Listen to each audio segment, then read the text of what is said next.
Un deslave destruyó 100 metros de tubería del oleoducto transecuatoriano en el sector del Reventador en Napo. Al menos 5.000 barriles de crudo se derramaron y la reparación tardará cerca de 6 días. El presidente Noboa lideró en Durán la reunión del COSEPE con las principales autoridades de seguridad del país, en que se definió que los 30 distritos más peligrosos de Ecuador sean controlados desde Guayaquil. Telefónica asegura que la venta de sus operaciones en Ecuador a Millicom con su marca Tigo no afectará a los 5.2 millones de usuarios de Movistar y Tuenti. El gobierno asegura que no habrá apagones este año.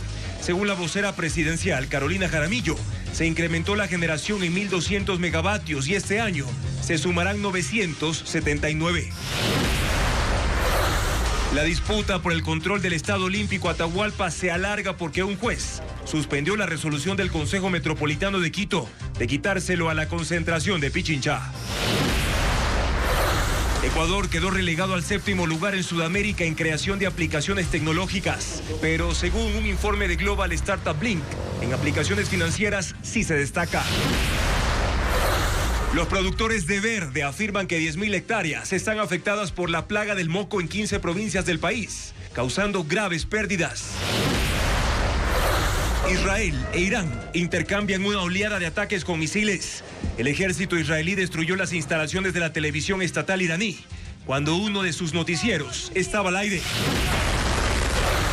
El periodismo de Televistazo obtuvo 2 importantes galardones en el premio Iris de la Alianza Informativa Latinoamericana, en el que participaron 22 canales de América y España. El Chelsea de Moisés Caicedo debutó con triunfo en el Mundial de Clubes y el mediocampista ecuatoriano fue ovacionado.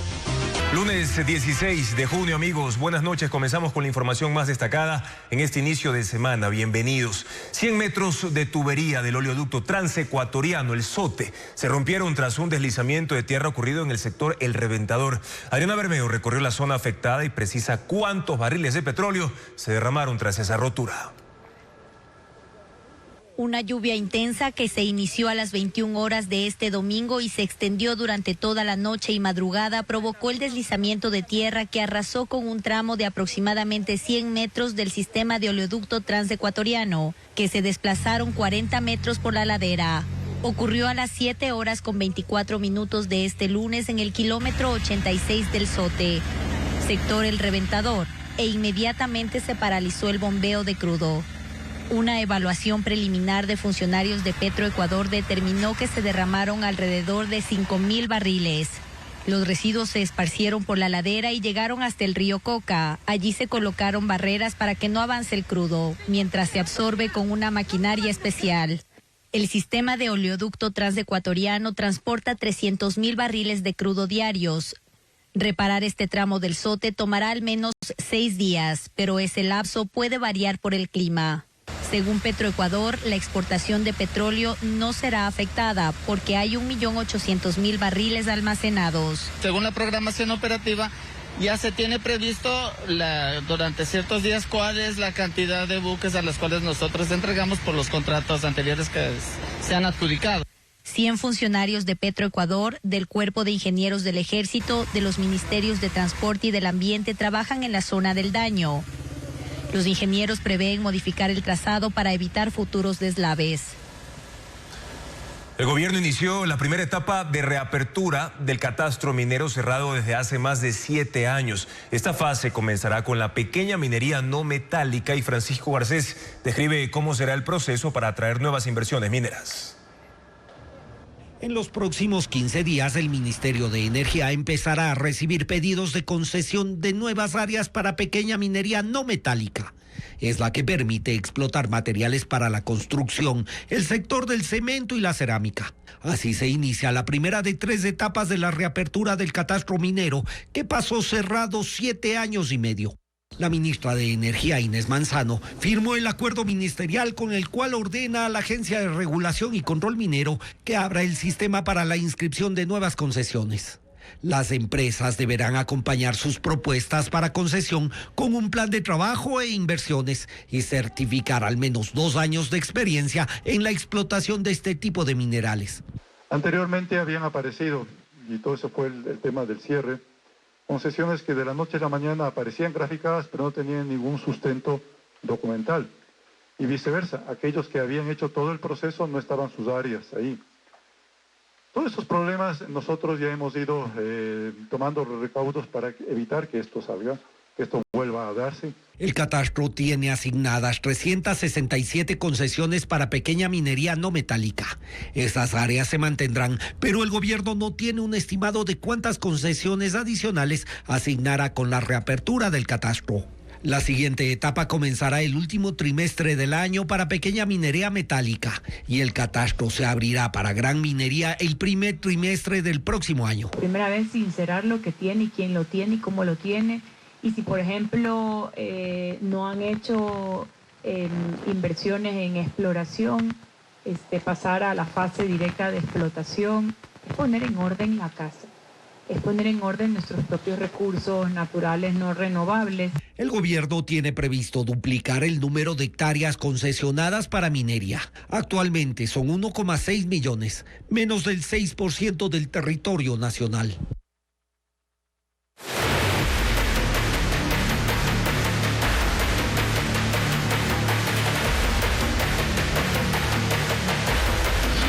Policía. ¿Sirve cambiar de sede?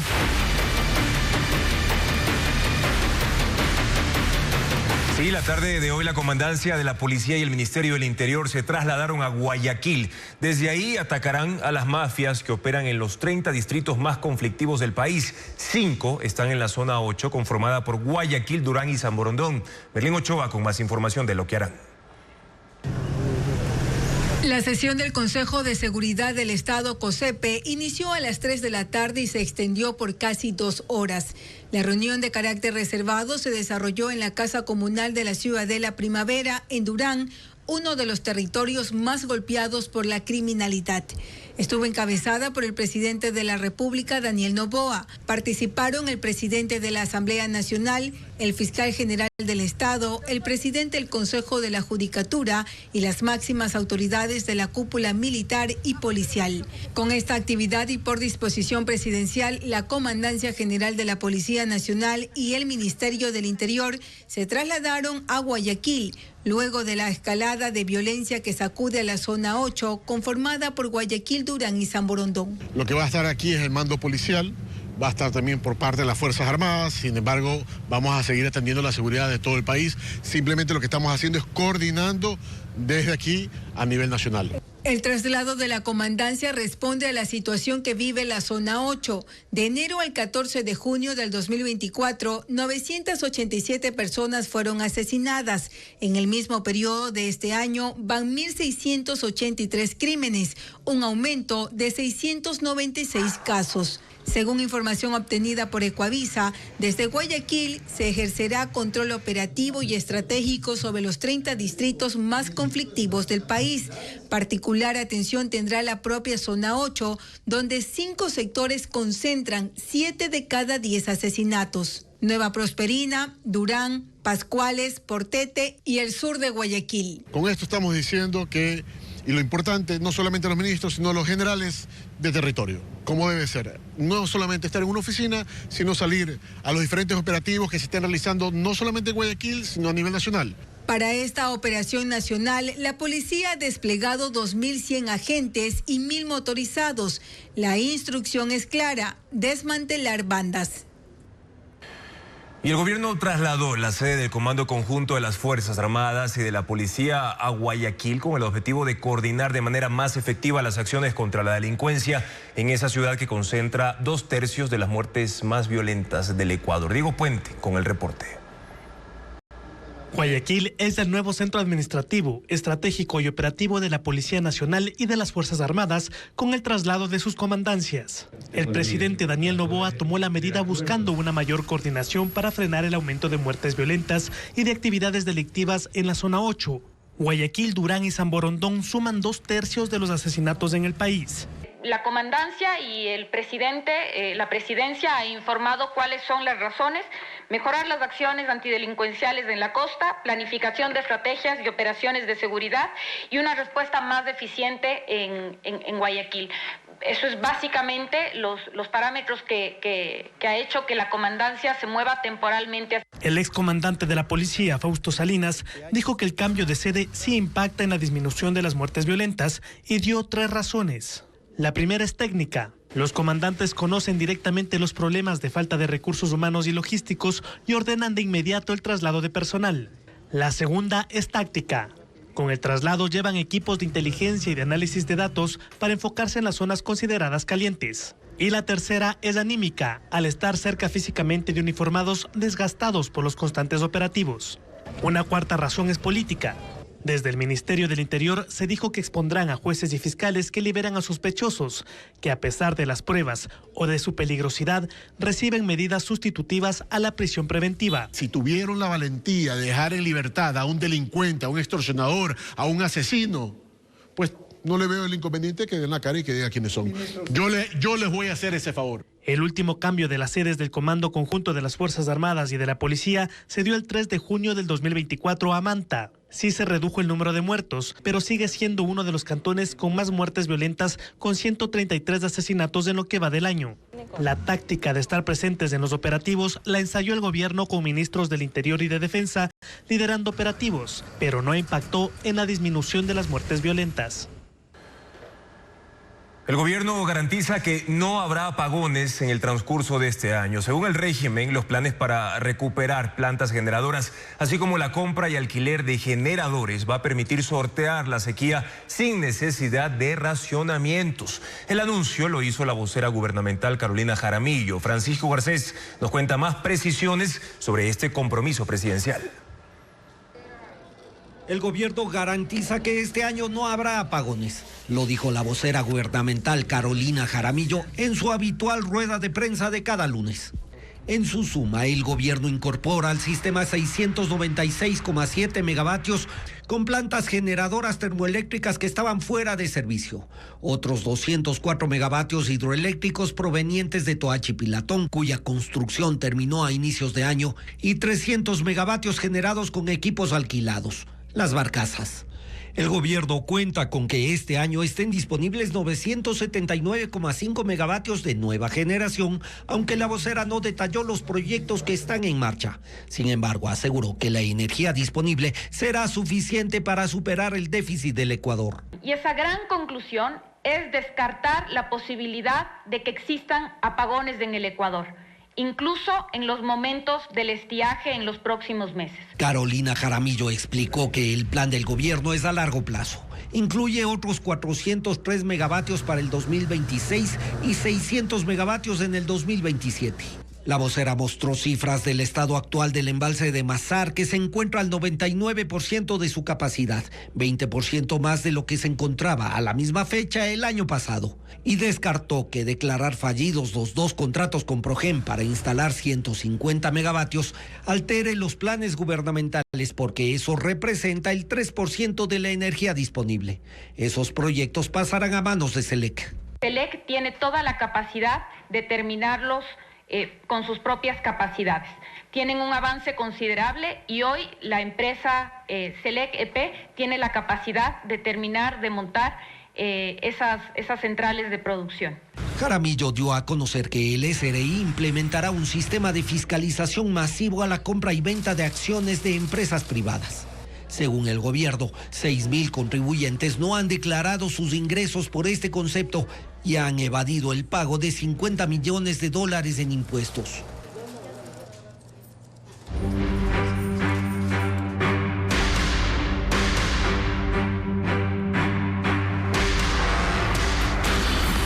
Medio Oriente, un polvorín en llamas.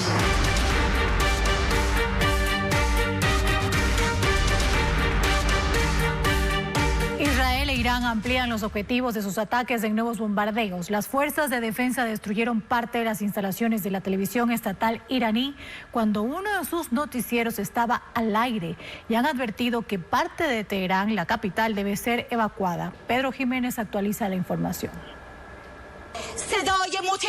La señal del canal público iraní estaba al aire y la presentadora Sarja Emami transmitía en directo desde uno de los estudios cuando se produjo el bombardeo. Ante la emergencia tuvo que abandonar el sitio. En exteriores, este joven reportaba la situación y mostraba al edificio parcialmente en llamas. En el interior, una sección quedó destruida. El departamento de noticias no fue el más afectado y desde otro estudio retomaron el informativo, condenando la acción a la que llamaron un ataque criminal. Los bombardeos de ida y vuelta entre Irán e Israel siguen hoy por cuarto día consecutivo. Tel Aviv, Haifa, Tamra y otras ciudades son el objetivo de las nuevas oleadas de misiles desde Irán. Una refinería en el norte de Israel, así como un edificio residencial también fueron alcanzados. Irán dice que esta nueva descarga de proyectiles continuará hasta la madrugada.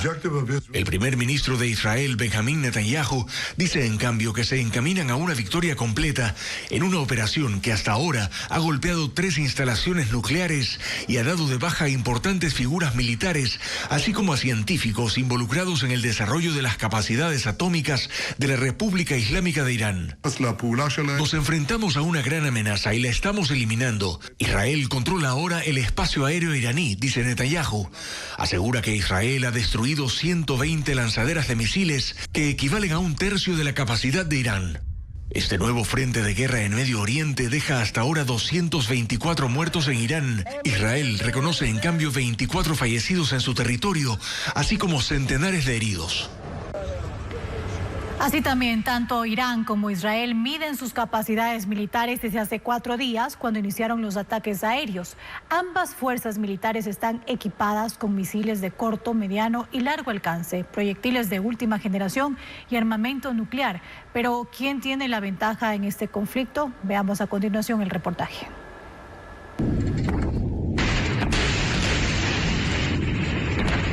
La batalla entre Irán e Israel es en el aire, con ambas fuerzas midiendo el poder y la precisión de sus misiles, así como las capacidades de defensa.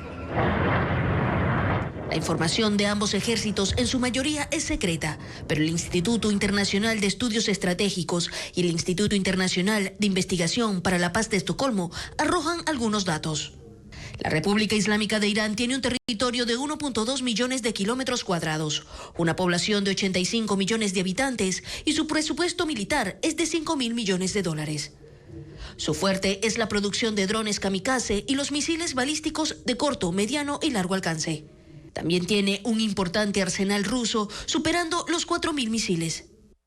En esta guerra estrenó su arma más novedosa, el misil hipersónico HAK-Qasem. Pesa 6 toneladas y se mueve 12 veces a la velocidad del sonido. En el cielo solo se ha visto su onda de choque y entierra sus devastadores efectos al romper la sofisticada defensa israelí. Aún así, los daños no son masivos porque el poder militar de Israel también es alto. El país tiene una superficie de 20.000 kilómetros cuadrados y cerca de 9 millones de habitantes, pero invierte cerca de $20.000 millones en tecnología militar, 4 veces más que Irán. Su fortaleza es la defensa antiaérea, conocida como el Domo de Hierro, un sistema de misiles que repele casi cualquier ataque externo. Su especialidad son los ataques aéreos. Tiene aviones F-15 con alcance de ataque de larga distancia y los poderosos F-35, cazas furtivos de alta tecnología. Ellos recorren más de 2.000 kilómetros hasta el territorio iraní para atacar con precisión bases militares, refinerías y centros de investigación desde su propio espacio aéreo. Aunque Israel no ha revelado cuántos misiles tiene en su arsenal, Irán apuesta a que sus reservas se están agotando por la guerra en Gaza. Las fuerzas israelíes lanzaron su ataque contra Irán acusándolo de tener 15 armas nucleares, pero Israel cuenta con 90.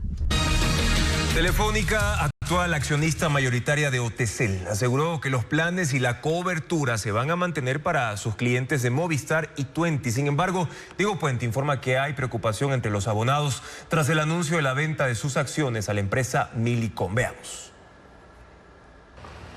Los clientes de Telefónica que manejan las marcas Tuenti y Movistar en Ecuador no serán afectados tras el proceso de venta de acciones de la operadora Otesel. Si se completa la venta, los contratos, planes, coberturas y servicio técnico e incluso las deudas de los clientes se mantendrán. Telefónica hizo la aclaración tras anunciar el proceso de desinversión en la región y en el Ecuador. Las condiciones para los clientes no cambian porque tienen contratos con Otesel, que es la operadora telefónica. El traspaso, valorado en $380 millones, está sujeto a la firma de la nueva concesión con el Estado por los próximos 15 años, que está pendiente desde el 2022. Es la 8ª prórroga y vence en un mes.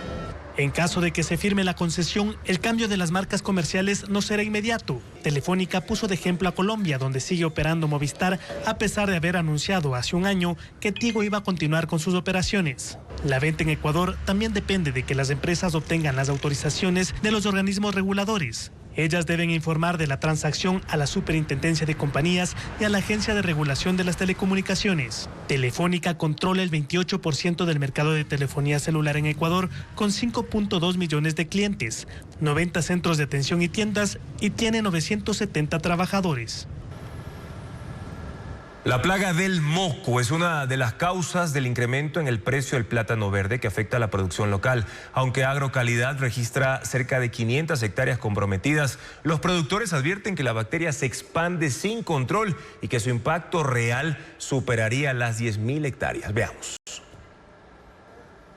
El moco es una de las amenazas más graves para las plantaciones de plátano verde en Ecuador. Esta plaga, que marchita y mata la planta, está presente en 205 fincas distribuidas en 15 provincias, según la Agencia de Regulación y Control Fito y Zoosanitario Agrocalidad. La mayor afectación está en Manabí y Santo Domingo de los Áchilas, con al menos 500 hectáreas comprometidas, particularmente en cantones como El Carmen, donde se concentra gran parte de la producción y exportación nacional del plátano. Sin embargo, Rafael Torres, presidente de la Federación Nacional de Productores de Plátanos, estima que el impacto es mucho más profundo. Por lo menos tenemos ya unas 10.000 hectáreas afectadas en todo el Ecuador, pero solo en la zona de Manabí sobrepasamos los 2.500 productores afectados. Agrocalidad asegura que para enfrentar la plaga han desplegado 400 técnicos que recorren fincas pequeñas y utilizan drones con inteligencia artificial para detectar brotes. A la par se han capacitado más de 5.000 productores para que identifiquen síntomas y apliquen protocolos de bioseguridad. Llegan con un 50%, 55% de conocimiento y se van de la estación entre un 90 y un 95% de conocimiento de las medidas de bioseguridad. Científicamente se ha comprobado que la bacteria, cuando se hace el proceso de erradicación adecuadamente, ya se inactiva completamente y la gente puede volver a sembrar. Pero el gremio productor cuestiona la cobertura real de estas acciones, especialmente en zonas rurales con poco acceso a tecnificación, ya que apenas el 5% de los pequeños productores aplica medidas de bioseguridad eficientes. Y mientras los productores atribuyen el alza del precio del verde principalmente a la plaga del moco y a las afectaciones invernales, desde Agrocalidad señalan que también influye otro factor. Al menos 10.000 hectáreas que antes se usaban para sembrar verde, ahora se destinan al cultivo de cacao. Ecuador ocupa el puesto 93 a escala mundial en desarrollo de startups. En 2024, la inversión en emprendimientos tecnológicos alcanzó una cantidad de casi $20 millones. Patricio Díaz señala que la Universidad San Francisco de Quito cuenta con una incubadora para fomentar estas iniciativas. Las startups son emprendimientos en los que uno de los puntos claves es la tecnología. Tienen que ser únicos, globales, de rápido desarrollo y rentabilidad. Facebook, Instagram y otras apps exitosas empezaron como startups para luego convertirse en grandes empresas. En Ecuador, el ecosistema de este tipo de negocios está en crecimiento. Según la plataforma de investigación mundial Startup Blink, Ecuador ocupa el lugar 93 y el 7º en Sudamérica, donde el mejor ubicado es Brasil. Mejora cuando se mide por emprendimientos de tecnología para servicios financieros. Y son reconocidas plataformas como Kushki y Deuna, que captaron en 2022 el más alto índice de inversión para estos negocios. Ese año superaron $150 millones. Sin embargo, para el 2024 volvió al promedio anual, $19,3 millones. La Universidad San Francisco tiene desde hace 3 años una incubadora de startups y tiene parte de ese monto. Ya tenemos como $1.300.000 ya en productos y eso es del inicio. Yo creo que esto, si ustedes ven en universidades en todo el mundo, estos pueden ser fuentes de educación para los alumnos y ya que salgan con una empresa de aquí. El laboratorio de esta universidad tiene proyectos en todas las áreas, pero captó la atención de los inversionistas en negocios que tienen que ver con tecnología para la salud, por ejemplo. ¿Hay alguna manera de medir el estrés? La respuesta es no. Entonces tenemos un médico que se unió con varios otros profesores, investigadores de distintas áreas y desarrollaron justamente lo que es un biomarcador. Entonces de esa manera nosotros tratamos de tratar, mira, un problema grave, un problema contemporáneo, un problema mundial, con una solución efectiva. Según Ecuacap, Asociación Ecuatoriana de Capital Privado, en 2024 los inversionistas se interesaron sobre todo por la tecnología para las finanzas, que captó el 70% de la inversión de riesgo. 13% recibieron los proyectos para e-commerce, especialmente los que buscaban la optimización de la experiencia de compras digitales. Luego estuvo la tecnología para la salud y la logística. Los inversionistas, al ser su negocio, están siempre buscando oportunidades. Entonces, los emprendimientos, cuando no han encontrado esos fondos en los inversionistas nacionales, también han salido al mundo. Ecuacap considera que el ecosistema de startups en Ecuador es saludable y en crecimiento. En la frontera norte del país, las Fuerzas Armadas intensifican sus operaciones tras detectar movimientos de grupos armados colombianos cerca de Carchi y Sucumbíos. Paola Andrade informa que las acciones incluyen patrullajes conjuntos con el Ejército de Colombia, destrucción de laboratorios de droga y decomisos en zonas de minería ilegal. La presencia de grupos armados provenientes de Colombia cerca de la frontera norte en zonas de Carchi y Sucumbíos mantienen alerta a las Fuerzas Armadas ecuatorianas que realizan operaciones conjuntas con el país vecino para evitar incursiones ilegales.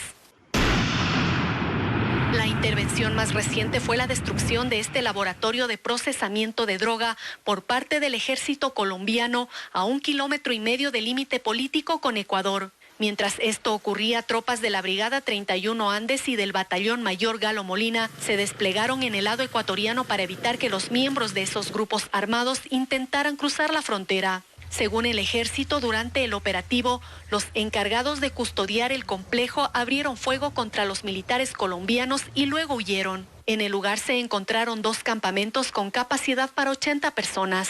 El laboratorio de aproximadamente 1,000 metros cuadrados tenía la capacidad de procesar mensualmente 1 tonelada de clorhidrato de cocaína y media tonelada de pasta base, según datos del ejército colombiano. Pasan a territorio ecuatoriano, desde ahí la trasladan hacia los puertos, hacia el sector de la costa, debido a que es mucho más fácil pasarla por territorio ecuatoriano que hacer todo el transporte por el territorio colombiano debido a las limitaciones geográficas que se presentan en esta zona. Inteligencia militar identificó que estos grupos armados avanzan desde Putumayo hacia el occidente con el objetivo de tomarse el poblado colombiano de La Victoria, que limita con la parroquia El Carmelo en Carchi. Por esta razón, la zona permanece militarizada. Un incremento en la presencia de grupos ilegales armados en nuestra frontera, quienes presumimos están tratando de tomar el control del sector de Santa Bárbara hasta La Barquilla en la provincia de Sucumbíos, en Ecuador.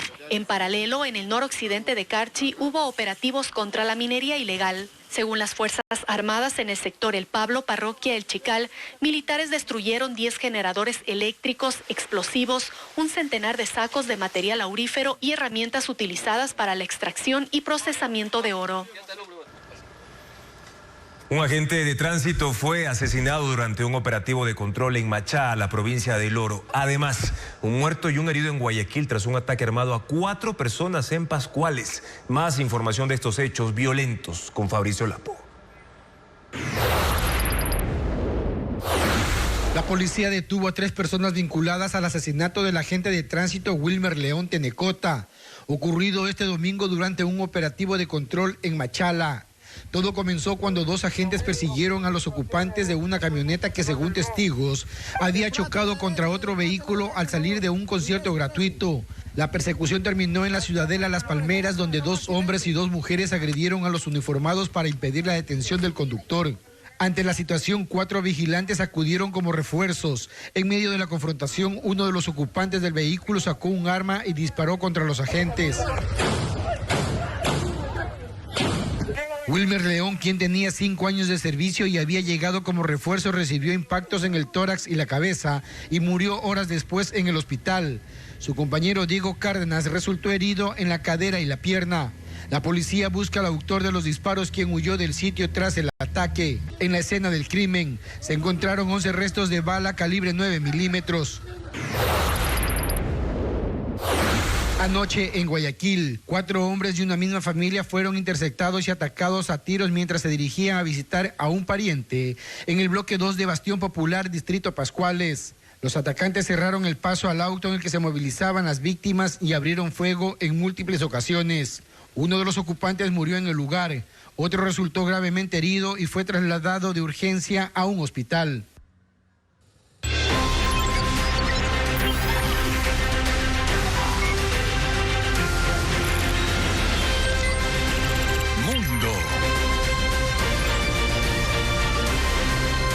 La cumbre del G7 centrada en los conflictos de Ucrania y Medio Oriente, pero además como escenario de múltiples encuentros bilaterales con una serie de países invitados. Alemania, Canadá, Francia, Italia, Reino Unido, Japón y Estados Unidos integran este grupo de potencias de gran poder económico y militar al que se suma la Unión Europea con una representación política permanente.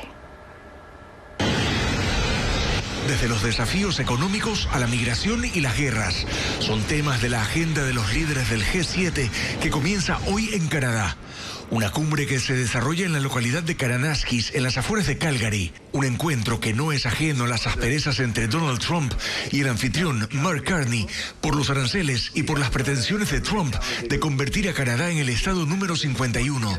Pero además por las diferencias con Europa respecto al curso de la guerra entre Rusia y Ucrania. Conflictos a los que se suma la crisis entre Irán e Israel.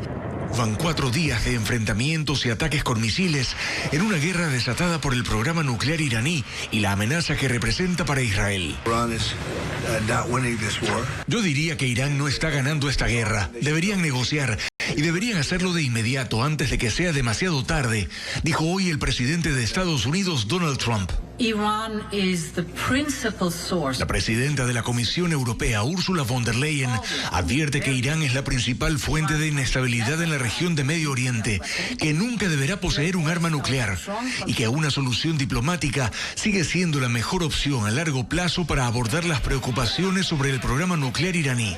Si bien no se espera una declaración conjunta de los mandatarios al final de la cumbre, según fuentes diplomáticas citadas por medios extranjeros, Canadá está sondeando la posibilidad de un llamado general a una desescalada de tensiones entre Irán e Israel. La Agencia de Inmigración y Aduanas de Estados Unidos, ICE, ha recibido la orden de ampliar las redadas antiinmigrantes en ciudades gobernadas por demócratas. El presidente Donald Trump dice que hay que intensificar esfuerzos para detener y deportar a indocumentados en sitios como Nueva York, Los Ángeles, Chicago y otras que son núcleo del poder demócrata. Acusa al partido de usar a los migrantes para ampliar su base electoral en forma ilegal, consumiendo recursos públicos y quitando espacios de trabajo a sus propios ciudadanos. En Los Ángeles se mantiene la presencia de la Guardia Nacional para proteger edificios federales y contener cualquier manifestación contra el gobierno. Y se agrava la condición médica del senador y precandidato presidencial colombiano Miguel Uribe Turbay, quien fue intervenido de urgencia por un sangrado intracerebral agudo. Lo informó la Fundación Santa Fe de Bogotá, clínica donde permanece hospitalizado desde el atentado el 7 de junio, cuando el político de 39 años recibió 2 disparos en la cabeza y 1 en la pierna izquierda. La policía dijo que una tercera persona ha sido detenida. Una mujer sospechosa de participar en la planeación del ataque le han imputado cargos por tentativa de homicidio agravado, tráfico, porte o tenencia de armas de fuego y uso de menores de edad para el cometimiento del delito. Y el hombre sospechoso de disparar contra 2 legisladores de Minnesota fue arrestado cerca de su granja el domingo por la noche. Vance Volter, de 57 años, es señalado de asesinar a la parlamentaria Melissa Hortman y su esposo la madrugada del sábado en su casa de Minneapolis. Más tarde, la misma persona atacó a otro legislador, John Wolfman, y a su esposa. Ellos permanecen hospitalizados. El atacante fue ingresado en la cárcel de Hennepin en esta madrugada. Y en India fue hallada la grabadora de voces de cabina, la segunda caja negra del vuelo de Air India, que se estrelló el pasado jueves en la ciudad de Ahmedabad, con 242 personas. La Oficina de Investigación de Accidentes Aéreos de la India realiza una indagación y la Junta Nacional de Seguridad en el Transporte de Estados Unidos hace otra paralela bajo protocolos internacionales, ya que el avión es de fabricación estadounidense. El viernes pasado fue recuperado el registrador de datos de vuelo en el techo de un edificio en la zona del siniestro. La otra caja negra que graba los parámetros técnicos del avión. Y la familia del presidente Donald Trump estrena un nuevo negocio. Se trata de una empresa de telefonía y un nuevo celular que promociona como hecho totalmente en Estados Unidos. El anuncio lo hicieron los hijos del presidente, Eric y Donald. La compañía se llama Trump Mobile. El teléfono es el T1, funcionará con sistema Android y estará disponible desde septiembre por $499 y un plan mensual de $47.45. Los Trump ofrecen telemedicina, asistencia en carreteras y mensajes ilimitados a 100 países y beneficios únicos para ciudadanos que, según dicen, no han estado bien atendidos por los servicios actuales. La fiesta escénica de Quito se desarrolla en 8 salas y espacios culturales de la capital hasta este 29 de junio. El evento reúne a 141 artistas de 9 países con 32 obras teatrales, talleres y seminarios con temáticas como biodrama y autoficción. Más detalles con Luis Alfredo Zúñiga. Porque no tenemos una sola forma. La 9ª edición del Festival Escénico de Quito, que organiza la Fundación Teatro Nacional Sucre, llegará a 8 escenarios de la capital para presentar 32 propuestas escénicas hasta el 29 de junio, a cargo de 141 artistas. Hay obras teatrales de 9 países: Ecuador, Argentina, España, Francia, México, Chile, Italia, Bolivia y Uruguay, que hacen énfasis en géneros como biodrama, autoficción, poshumanismo y teatro documental. La muestra internacional aborda lenguajes escénicos contemporáneos y transdisciplinarios. Un ejemplo es la obra Vampire, de la directora chilena Manuel Infante. Cientos de murciélagos amanecieron muertos a los... que explora perspectivas no humanas. La obra reinterpreta el mito del vampiro desde una mirada latinoamericana que cuestiona las fronteras entre naturaleza y cultura. Habitación Macbeth, dirigida por el argentino Pompeyo Audibert, se presenta el 18 de junio. Es una adaptación de la tragedia de William Shakespeare. Invita a reflexionar sobre la fragilidad del yo y la poderosa influencia de lo sobrenatural en el curso de la existencia humana. Y viene también una de las actrices y directoras más importantes de nuestro tiempo, Lorena Vega, y de nuestro continente, y es argentina, y viene con 2 propuestas, una de ellas Imprenteros, que es una obra que también es de teatro familiar. Entre las 10 obras nacionales están Testigos Modestos, Los Rituales del Tahuantinsuyo y El Agravio de las Moscas. Los escenarios en los que se presenta esta muestra son el Teatro Nacional Sucre, el Teatro Variedades, Teatro México, Teatro Facultad de Artes de la UCE, Plaza Belmonte, Centro Cultural Marco Pamba, Centro Cultural Mamá Cuchara y Patio de Comedias. El año anterior el festival recibió 8.000 personas. Las entradas se pueden adquirir en la página web del Teatro Nacional Sucre o en las boleterías del teatro. Francia fortalece la seguridad en Ecuador con importante donación a la Policía Nacional. Su gobierno entregó equipos de seguridad con un dron de última generación y tecnología avanzada como módulos GPS, sistemas Flex Tracker, un monocular térmico capaz de detectar fuentes de calor emitidas por personas. La donación incluye dispositivos electrónicos como por ejemplo micrófonos y cámaras, así como cascos e indumentaria de protección destinados a las unidades especializadas de la policía.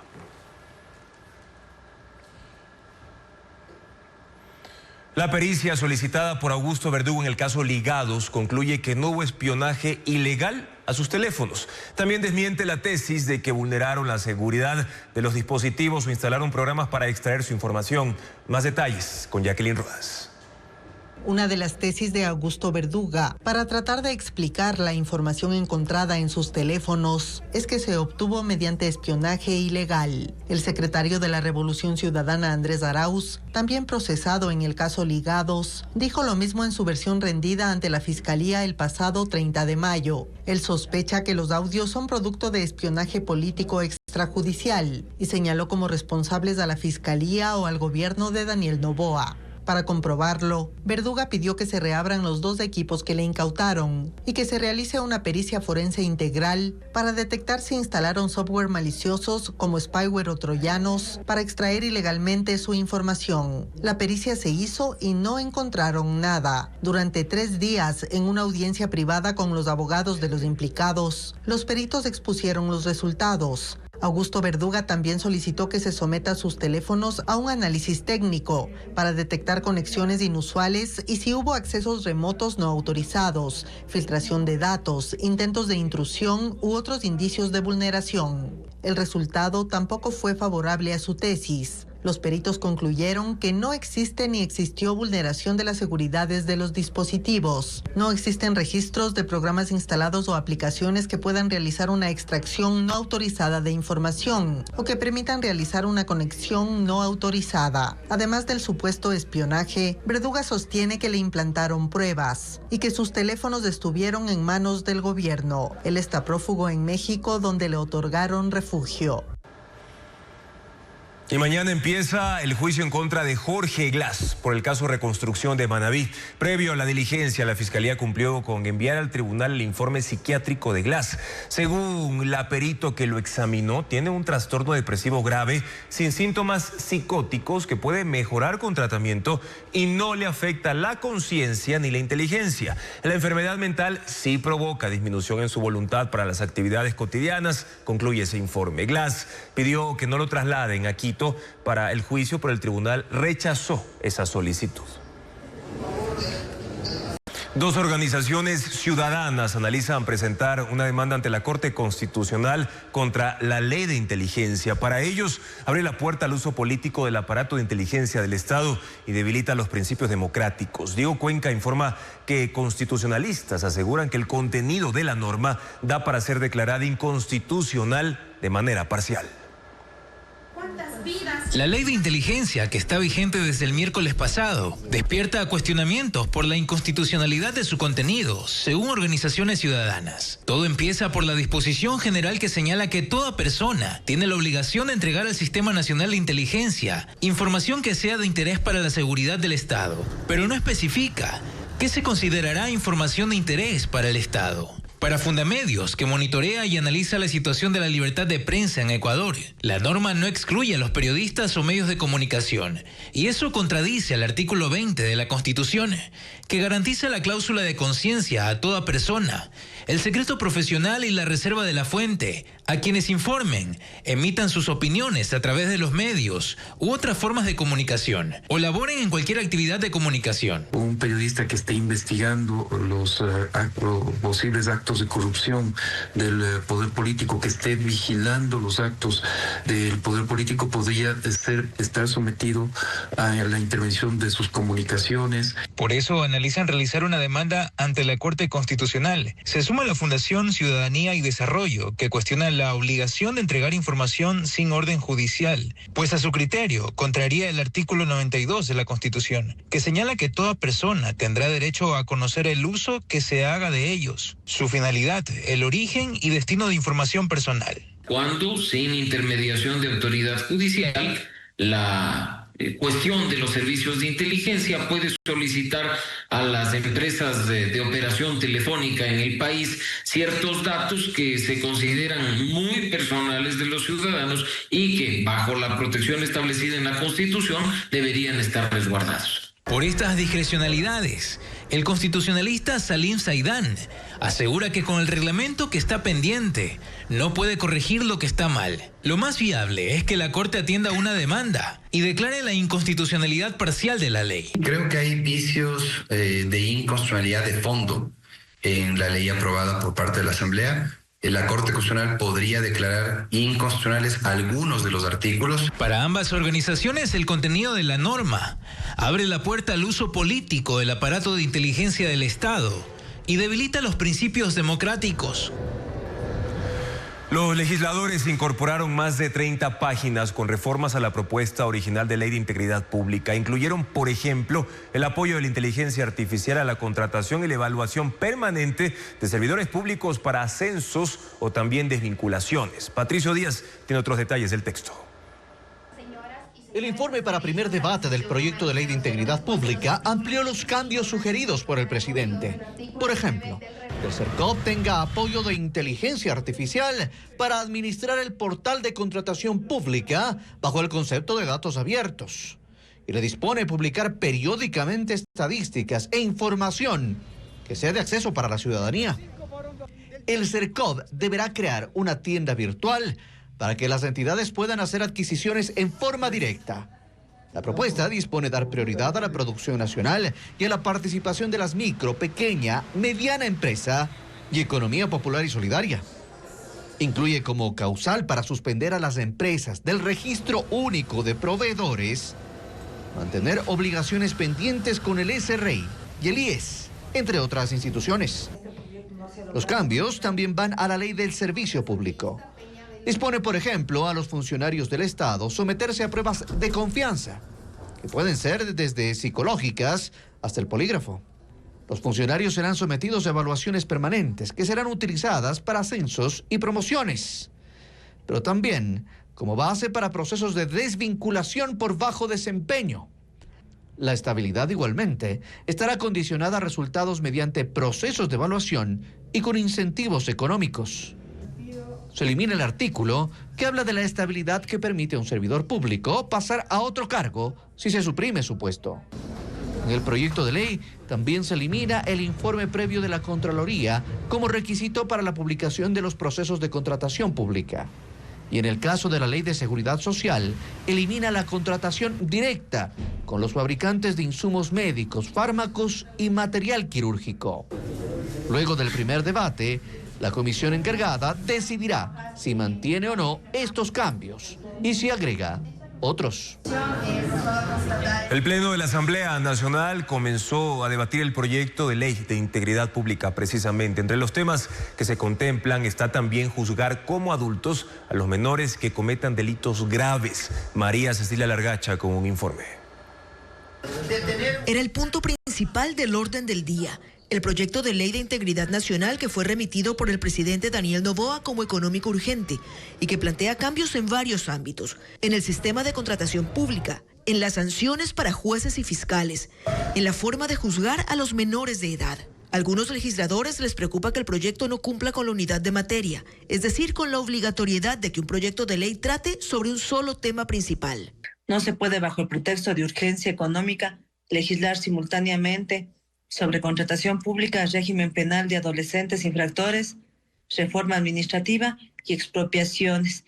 Quien propuso el tema de sancionar como adultos a los menores fue el asambleísta del oficialismo Andrés Castillo. Entre 14 y 18 años ya dejen de gozar de esa garantía de ser inimputables. Él, en cambio, cree que no hay problema con la unidad de materia, que lo importante es que el CAL, el Consejo de Administración Legislativa, haya aceptado el proyecto. En estricto derecho, esas reglas se aplican al momento de la iniciativa de la presentación del proyecto de ley. Cuando ya se tramita el proceso, en el trámite del debate, se pueden incorporar más temas. La posición de los socialcristianos es parecida, en parte. Alfredo Serrano acepta que lo de la unidad de materia no está exactamente diáfano. El proyecto no calificaría ni de urgente ni de económico, ¿no es cierto? Pero ya fue calificado por el CAL. Pero adelanta que su bloque apoyará esta ley. Y si la incluye, nosotros la vamos a respaldar. Y aunque el proyecto era el primer punto del orden del día, el legislador Luis Molina, de la Revolución Ciudadana, planteó un cambio. Que el primer punto pasara a ser un homenaje al músico ecuatoriano Eduardo Miño Naranjo, fallecido la semana anterior. Los hermanos Miño Naranjo. La moción fue aceptada. Hubo un minuto de silencio. Los legisladores decidieron que la bandera ondeará a media asta en la Asamblea. y que se entregará una condecoración post-mortem. Así que el debate de la ley de integridad se atrasó, pero no se pospuso. Los legisladores están debatiéndola en este momento. El futuro del Estadio Olímpico Atahualpa se va a definir este viernes en una audiencia. Un juez anticorrupción ordenó que el centro deportivo no sea inscrito a nombre del municipio. Esta tarde el ministro de Deportes y el alcalde de Quito, Pavel Muñoz, se reunieron para tratar este tema. Carla Delgado con más información. La disputa por el control del Estadio Olímpico Atahualpa continúa. Una medida cautelar detuvo el traspaso del estadio al municipio de Quito. El juez José Cornejo, de la Unidad Anticorrupción, ordenó que el centro deportivo no sea inscrito a nombre del municipio y dejó así sin efecto la reversión de la donación del estadio, que fue entregado en 1966 a la Concentración Deportiva de Pichincha. La decisión judicial llegó horas antes de la reunión entre el Ministerio del Deporte, actual interventor del Estadio Olímpico Atahualpa, y la Alcaldía de Quito. A pesar de esto, el ministro de Deportes, José David Jiménez, y el alcalde de Quito, Pavel Muñoz, se reunieron a las 3:30 de la tarde, a puerta cerrada en el ministerio durante 50 minutos. A la salida, el ministro dijo que hay que esperar hasta el viernes a las 10:30 de la mañana, cuando se realizará la audiencia que definirá el futuro del estadio. Pero insistió en que el estadio debe volver a la Concentración Deportiva de Pichincha. Con el alcalde coincidieron, según dijo, en algunos puntos. Estamos convencidos de que la ciudad merece un estadio de primera línea mundial. Lo más probable es que esto sea costo cero para el gobierno, para el municipio, para todos, para la ciudadanía, porque son los que pagamos impuestos. Que aún habrá que hacer estudios para saber si el estadio puede ser remodelado o deben construir otro. Sin dar detalles, adelantó que hay empresas privadas interesadas. Hay muchísima gente que está interesada en llevar a cabo estos proyectos. ¿Inversión privada? Sí, en su gran mayoría inversión privada, grupos nacionales, grupos internacionales. La Concentración Deportiva de Pichincha presentó la semana pasada un proyecto para remodelar el estadio, que incluye un bulevar, bares y hasta canchas de pádel. Aunque la seguridad es la principal preocupación de la ciudadanía, la ejecución presupuestaria para fortalecer y dotar nuevas herramientas a las fuerzas del orden se encuentra en niveles realmente bajos. Cifras del Ministerio de Economía y Finanzas evidencian que la velocidad del gasto no acompaña la urgencia de las necesidades de quienes se enfrentan en las calles a la delincuencia organizada.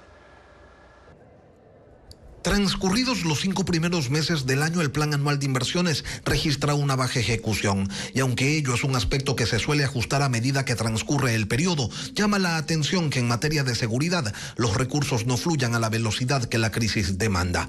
Por ejemplo, según cifras de este 10 de junio, para equipamiento básico de protección personal para los servidores policiales, se observa que el presupuesto original, que era de $23.238.000, se redujo a $9.328.000, y de ese valor no se ha devengado nada. Para la desconcentración de los servicios de seguridad en distritos y circuitos se presupuestaron $26.394.000 y de ello se ha devengado poco más de 3 millones. Para renovar vehículos de apoyo preventivo, investigativo, inteligencia y unidades, se incrementó el presupuesto original de $13.388.000 a $20.100.000. Pero solo se han ejecutado 5.507.000. La implementación de la plataforma tecnológica para los subsistemas preventivos de investigación e inteligencia de la policía tiene un presupuesto de casi $10 millones que hasta ahora no se ejecuta. En el Ministerio de Defensa pasan cosas similares. Para renovar la infraestructura de seguridad de los espacios marítimos hay un presupuesto de $27.767.000 sin devengarse. La recuperación y fortalecimiento de las capacidades oceánicas de la Armada tienen un presupuesto de $27.095.000, también sin ejecutarse. La recuperación de la capacidad operativa del Ejército tuvo un incremento sustancial en su presupuesto, pasó de 18 millones a casi $57 millones. En medio del conflicto armado interno se ha devengado poco menos de 1 millón. Donde sí ha habido ejecución es en el Centro de Inteligencia Estratégica. De $78 millones de presupuesto para el 2025, hasta junio ejecutaron $72.120.000. Al resto del año tendrán que hacerle frente con poco más de $5 millones y de ellos 2 millones están destinados para el pago de remuneraciones. En Ecuador, la inteligencia artificial empieza a integrarse en procesos industriales clave, desde la fabricación de cajas de cartón hasta el mantenimiento de maquinaria, la limpieza de infraestructuras y la producción agrícola. Su implementación busca reducir errores, mejorar tiempos y también aumentar la eficiencia operativa, como lo puntualiza en el siguiente reportaje María Gabriela Carpio. La industria ecuatoriana se moderniza con la aplicación de la inteligencia artificial. En Machala, una planta cartonera incorporó esta herramienta en la fabricación de cajas usadas en su mayoría para exportaciones. Lo hacen mediante un software que aprende de la demanda y optimiza el proceso de corrugado, impresión y despacho de cajas. La automatización les permitió pasar de 11 operarios por línea a solo 4 y reasignar al resto. Tenemos un adelanto de 8 horas de producción, lo cual nos permite ser flexibles y ágiles. Nosotros antes teníamos una capacidad de unas 850.000 cajas diarias, hoy en día tenemos una capacidad casi de 1.300.000 cajas diarias. En el área de mantenimiento industrial, la inteligencia artificial se utiliza para el análisis predictivos de equipos en planta, como los puentes grúa, usados para levantar y mover cargas pesadas. Mediante sensores que monitorean datos como la temperatura, el sistema anticipa fallas, evitando así que la producción se paralice. Cuando se detienen unas 3-4 horas, representan $25.000, $30.000 del proceso, y nosotros predecir el fallo y gestionarlo para poder corregirlo a su debido momento, pues prevenimos estos gastos innecesarios.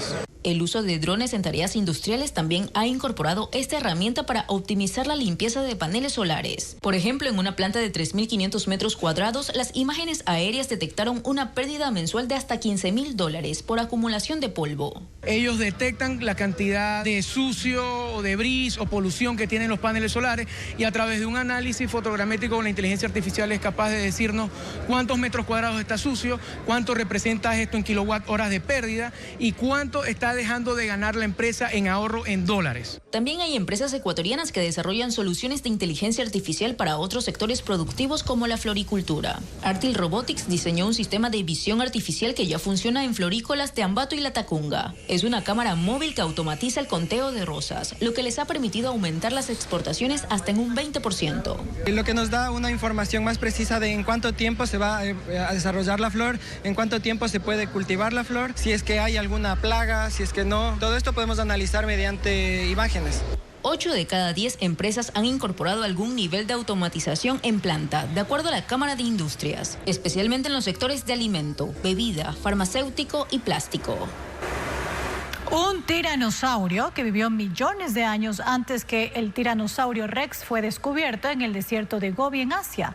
Además, Apple lanzó una nueva función que alerta a los padres si sus hijos intentan chatear con desconocidos. Ana María Palacios nos trae las novedades tecnológicas. La Agencia Espacial Europea reveló imágenes de alta resolución del polo sur del Sol desde el espacio, captadas por la sonda Solar Orbiter, a más de 65 millones de kilómetros de distancia. Para lograr esta vista inédita, la nave realizó una maniobra de asistencia gravitacional alrededor de Venus, lo que le permitió salir del plano habitual de observación desde la Tierra. Esta novedosa visión ayudará a entender mejor el ciclo solar y su campo magnético. Se descubrió un nuevo tiranosaurio llamado Príncipe Dragón de Mongolia, en el desierto de Gobi. Este dinosaurio, que vivió millones de años antes que el Tyrannosaurus Rex, medía 4 metros de largo con brazos cortos y dientes afilados. El descubrimiento ayuda a entender mejor la evolución de los tiranosaurios y cómo pasaron de ser depredadores más pequeños a los grandes y poderosos Tyrannosaurus Rex.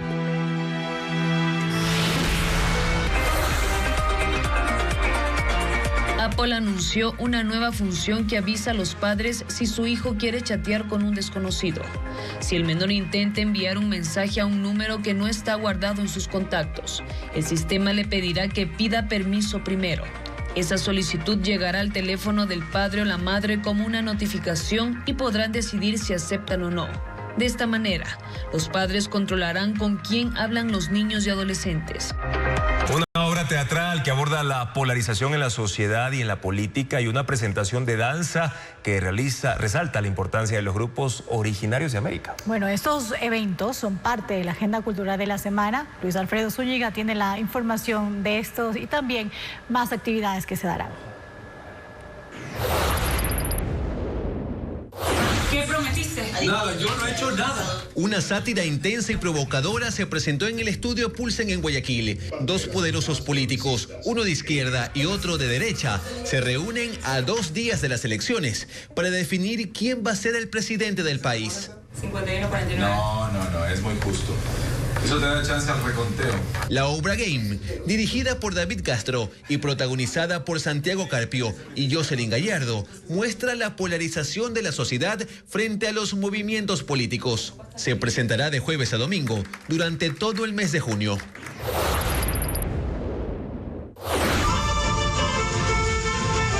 El grupo de danza Muyacán, en colaboración con el Centro Cultural Puse en Quito, presenta la obra Taquioncoy, Enfermedad del Canto y Baile. Con música de Giovanni Mera, la muestra es un homenaje a la resistencia de los pueblos originarios de América. Se realza su tenacidad y rebeldía en lo político, social y cultural. 16 bailarines en escena expresan mediante la danza una cultura viva y vigorosa. La presentación se realizará el 19 de junio a las 6:30 de la tarde en el Centro Cultural Puse.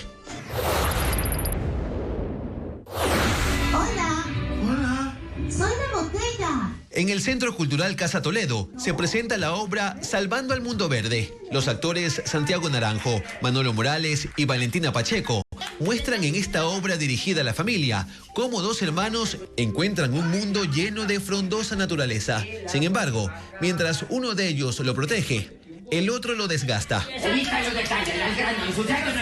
La trama muestra cómo estos hermanos aprenden juntos a cuidar su entorno y tener una vida saludable. Se presentará el 22 y el 29 de junio a las 11:30 de la mañana. ¡Eso! El agua se va.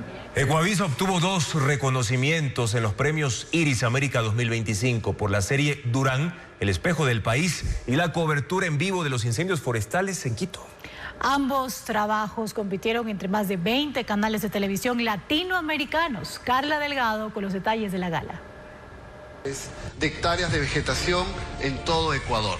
Una serie y el cubrimiento de una noticia de última hora de Televistazo fueron reconocidos el viernes en los premios Iris América, que cada año premia los mejores trabajos de 22 cadenas de televisión de América y España.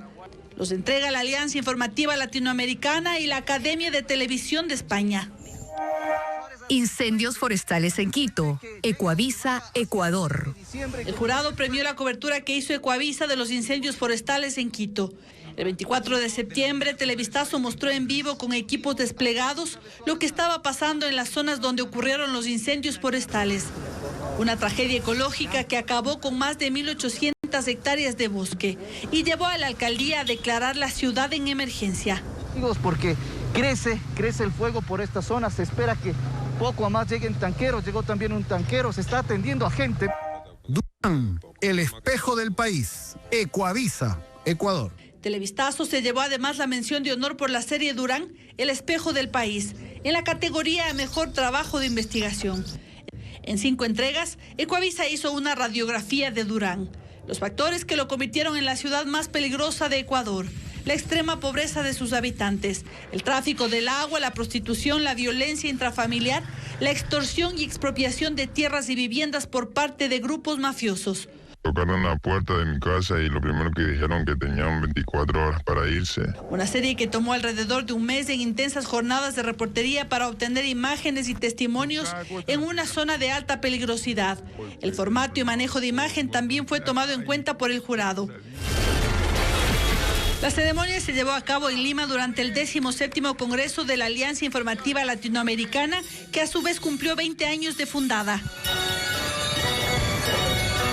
Hasta aquí la información, amigos. Gracias por su confianza y sintonía de siempre. Mañana en Contacto Directo estará Caterine Pasos. Ella es presidenta del Colegio de Ingenieros Eléctricos del Litoral. Estará para hacer el análisis técnico de la hoja de ruta energética del gobierno, que ha anunciado que este año no habrá apagones. También estará con nosotros Raúl Chávez, asambleísta de la Alianza Revolución Ciudadana Reto, para analizar el proyecto de ley de integridad nacional que incluye el endurecimiento de penas para delincuentes menores de edad. Amigos, como siempre, la invitación con las noticias a toda hora en ecuavisa.com. Información siempre verificada con el sello de Televistazo. Buenas noches.